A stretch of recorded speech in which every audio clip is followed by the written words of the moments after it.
संतों ने कहा है अपनी वाणी में, दास मिले जब मिल सके अकल हो नर और ज्ञान, सेवा सुमरन के बिना हे नर पशु समान। हे नर पशु समान जगत में धक्का खावे, और कोई ने देवे साथ जब अंत में बहुत दुख पावे।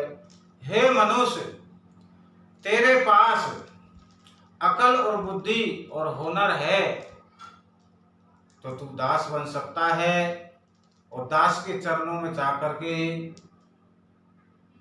कुछ पा सकता है। और तेरे अंदर अकल बुद्धि नहीं है तो कुछ नहीं पा सकता। जैसे कि एक पागल होता है, उसको कितना भी ज्ञान दो वो ज्ञान नहीं समझ सकता है।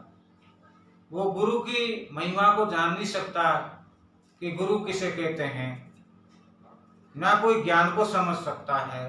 तो हे मनुष्य, कुछ पाने के लिए खोना पड़ता है। और संतों ने तो ये भी बताया है कि कर सत्संग उतर भव सागर, शील संतोष दया घट भीतर लावे, और संतन में निज नाम बसे जब इन्हें छोड़ कहीं अंतन पावे। जो कुछ मिलता है संतों से मिलता है, सत्संग से मिलता है। उसमें बताया है वाणी में कि काशी नहाए मथुरा नहाए और नहाए हरिद्वारा, और 4 धाम तीर्थ कराए मन को नहीं सुधारा।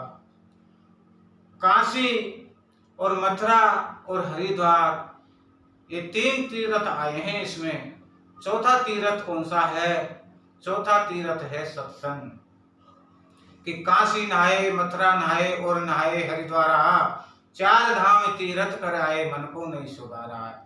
वैसे संतों ने काशी इस काया को बताया है, इस बॉडी को बताया है, और मथुरा ये मन को बताया है। जैसे 5 इंद्रिय ज्ञान की होती हैं, 5 इंद्रिय कर्म की होती हैं, तो ये 10 इंद्रिय होती हैं।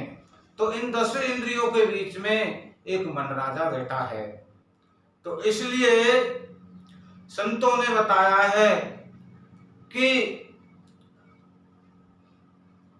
इस मन के अंदर ये जो काया है इसको काशी बतलाया है। और काशी नहाए मथुरा नहाए और नहाए हरिद्वारा। हरिद्वार, अब हरिद्वार किसको कहते हैं? जो हमारे मुखारविंद से, हमारे श्री मुख से जो वाणी निकल रही है, ये हरि का